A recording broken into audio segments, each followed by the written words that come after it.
In this video, we are going to explain what exactly is A2A protocol or agent-to-agent protocol and how we can work with this specific protocol with Google ADK framework. So just to understand this protocol, you can see over here, we do have two agents. So we are just calling this particular agent, agent 1, and this is the agent, agent 2. Now these two agents have to communicate with each other. So in this case, they are going to rely on this specific protocol. So in this scenario, what would happen? One of the agent is going to work as a consuming agent and another agent is going to work as an exposing agent. So when we say exposing agent, it's nothing but we are going to expose this particular agent as a server. And when we say this is going to be consuming agent, then this particular agent has to be exposed as a client. Now, how we can do that using Google ADK? So if you have to expose this specific agent as a server, then we are going to use something called A2A server. And if you have to expose this specific agent as a client, then we are going to use something called remote A2A agent. This we can cover it in our code. Now, one of the important concept in A2A protocol is agent card. So whenever we expose any kind of agent as a server, then we have to define an agent card for that specific agent. You can assume this agent card as a business card for a specific agent. Now the business card would be having important details about the business. So what's the contact number, what's the email ID of that specific business so that we can connect with that particular business. Similarly, in agent card also we are going to have important information related to that particular agent. Agent card for any specific agent is going to be in the JSON format, like what you can see over here. So this agent card would be having the name, the URL, the description, the capabilities, the skills, and the other details like default input-output modes and whether it supports the authentication or not. Now, these particular information is important because the A2A protocol communication happens over the network and there could be different kind of agents which can be exposed at a time. So when any agent has to connect with any other agent, so they heavily rely on this particular agent card to get the details about that agent. So let's understand this scenario with two agents. So I'm calling this agent as a personal agent and other agent what we have is travel agent. And for this travel agent, we do have the agent card like this, where it would be having like what is the name of this particular agent card, what is the description of this agent card, means what this particular agent does. And then there are going to be skills about this particular agent. So what kind of functionality this particular agent supports. Now let's say this personal agent got a query from the user where actually user is looking for some kind of travel information. So in that specific case, personal agent won't be having those details. So it would connect with this standard protocol. There is a standard URL where all these agents are going to be exposed. So it would connect to other agents on this standard protocol. And then it would read the agent card of different agents. And based on the query, what it is getting, it will decide, okay, which particular agent it has to connect to based on the description, what it gets in the agent card. Now, in this scenario, if this particular personal agent reads the details about this travel agent, then based on the skills and description, it would know, okay, so this is the travel agent and I have to connect with this particular agent. So it will connect to this particular travel agent and it will pass the instruction to this specific agent. This particular agent is going to work on that and then deliver the response back to the personal agent, and this is going to get delivered to user. So in short, this is how A2A protocol works.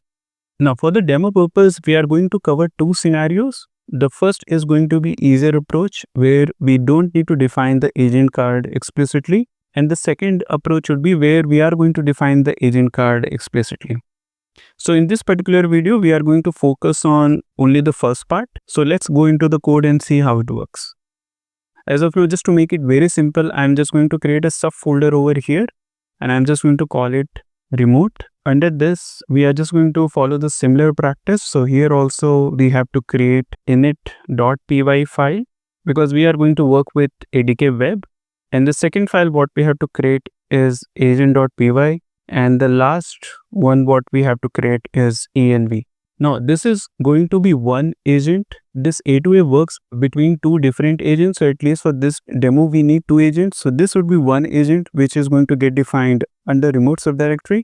And then at the parent level also, we are going to follow the same thing. So here also we need to define our init.py file, then similarly agent.py, and at the last we are going to have env file. Now in env file, we just have to pass the same instruction what we have been passing all together. So we are going to utilize the Gemini API key over here, and we are not utilizing Vertex AI. So this is going to be false. Same thing we have to put in this env file also. So I'm just going to put it over here because we are going to work with ADK Web. So this is like one of the things which we need to declare in our init.py file. We are going to import agent from here. That's one thing. And same thing, actually, we have to do another init.py file also. So I'm just going to paste it over here. Now let's work on this remote agent.py. So as we have seen in our diagram, we are going to create a travel agent, a very basic travel agent first, where most of the values are going to be hard-coded for the demo purpose. Now let's define our agent in this agent.py file, which is located under remote folder. So as we have already defined this kind of agent multiple times, so we are going to follow the same approach in this case as well. So first of all, we are going to import this LLM agent from Google ADK agents. And under this agent only, we are going to pass our name, description, and instructions. So here we are saying you are a helpful travel assistant and you have to use these two tools. First tool is get flight search, which should help you to search for the flights for the given source and destination. And another is going to be get flight booking, which is going to help you to book a flight. And the model which we are going to use is Gemini 2.0 Flash. And then we are just passing these two tools under this agent. Now let's go to these tools first. So this is the first tool. As you can see, it's a simple method which we have defined over here, and all this data are mocked up. So we are just passing some search params under this particular method, and we are just passing the source and destination. This is a specific city which we are passing. There had been some additional detail as well. And if someone searches for this kind of source and destination, then they would be getting like this kind of result. Here also it's a mocked data. So we do have a flight ID and the airline, and we do have 3 flight details here. And other method is get flight booking. So we have kind of mimicked that scenario over here. So this is going to give you the booking ID, confirmation number, flight details and everything, and also with the mocked up passenger details. So these are the 2 tools which we have defined in this case. Before actually exposing this particular agent as a server, we want to test this agent individually so that we can get to know, okay, this particular agent is working fine. So for that, we will just rely on ADK Web. So I am just going to fire ADK Web here. And from here, I can select my folder where my code is located, and I can just ask, I want to travel. And this is the same source and destination which we are passing in our mocked up data. So we just want to make sure we are able to get the output here. You can see it has triggered the get flight search, and whatever the details we have provided in our tool, that is also coming up in this case. Follow question, it's asking, would you like me to book any of these flights? We can go ahead and say yes in this case. And it's asking which flight would you like to book? I can just say American Airlines. That's the first option what we are getting over here. And then it has triggered the get flight booking, and we have got the result as well. So as I mentioned earlier, everything is coming from the mocked data, what has been defined in these tools, but it reflects that our agent has been working fine. Now we can go ahead and try to expose it as a server. And now what we have to do, just to expose it as A2A server, we are going to import another package. So this is going to be ADK A2A, then utils, then agent to A2A, and then we just have to import this to A2A. Now what we need to do, using this to A2A method, we can just expose any of the existing agent as server. So what we need to do here, we just need to provide some name to our app. I can just say A2A underscore app, and now I can just pass to A2A. This is my existing agent, root agent. So I'm just passing it over here. And then I just need to define a port, and I'm just going to say 8081. Now this port is very important because if you're trying to run 2 agents where one particular agent is going to run on ADK Web, so the default port is going to be 8000. And if you're trying to invoke both agents on the same port, then we can get the conflict. So that's why I have specifically mentioned over here the port. So when I run the both agents, then there shouldn't be any conflict as such. Now what we need to do, as we have covered earlier, we have to expose this as a server. So just to expose this as a server, I'm just going to rely on uvicorn. So I'm just going to use this uvicorn to run this agent as a server. So I'm just going to pass uvicorn, and then we need to give a path to our Python file.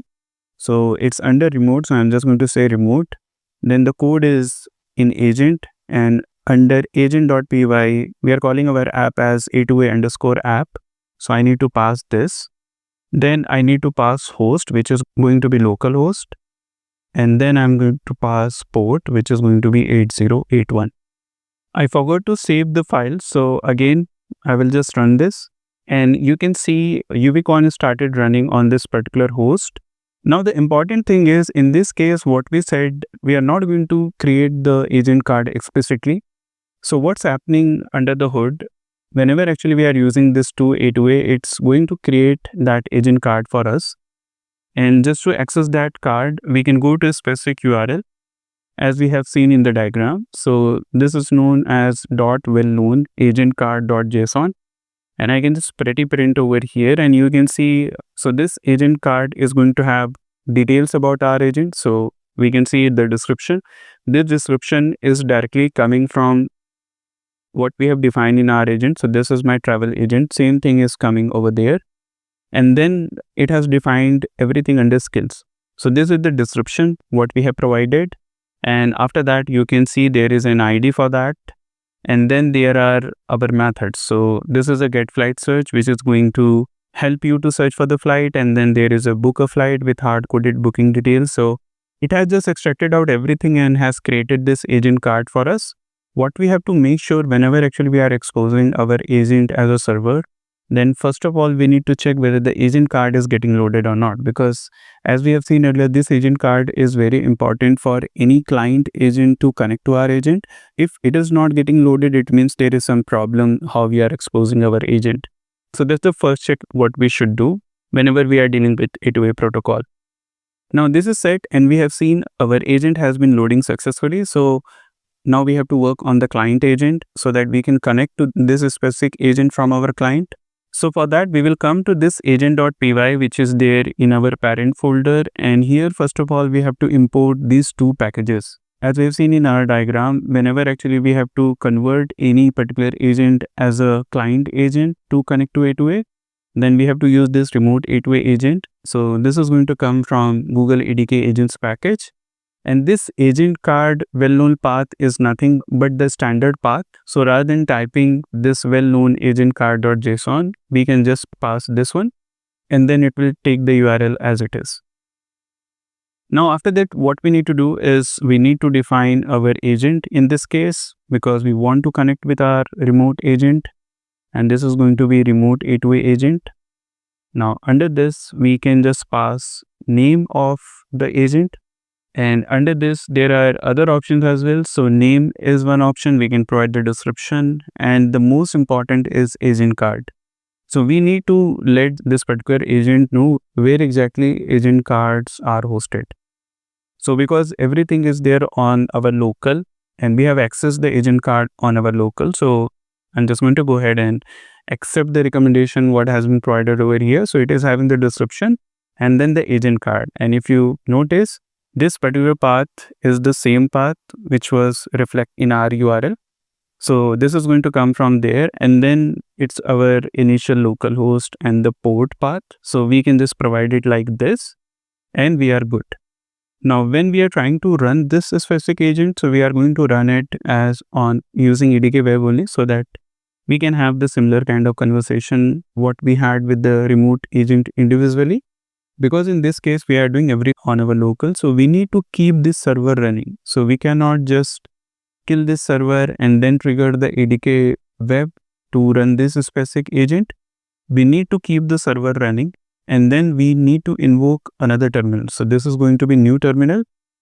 Now under this, you can see I am just going to the parent folder of agent A2A, so that in ADK Web, I can select this folder and trigger this particular agent. Now from skin, I'm just going to trigger ADK Web. Now it's going to give me URL. I'm just going to go on the URL, and from here, I need to select this agent A2A.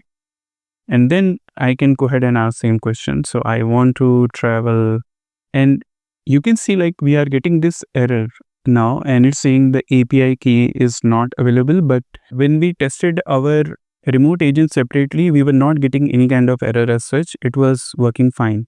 Now this challenge is coming because we have exposed our remote agent as a server. And when we exposed our agent as a server, then it won't be able to read this environment file automatically. So what we need to do in this case, we need to go to our agent.py, which is located in a remote folder. And from here, we just need to import the environment file. And I'm just following the standard practice, which is used to import environment file in Python. So I'm just using this method to load the environment file.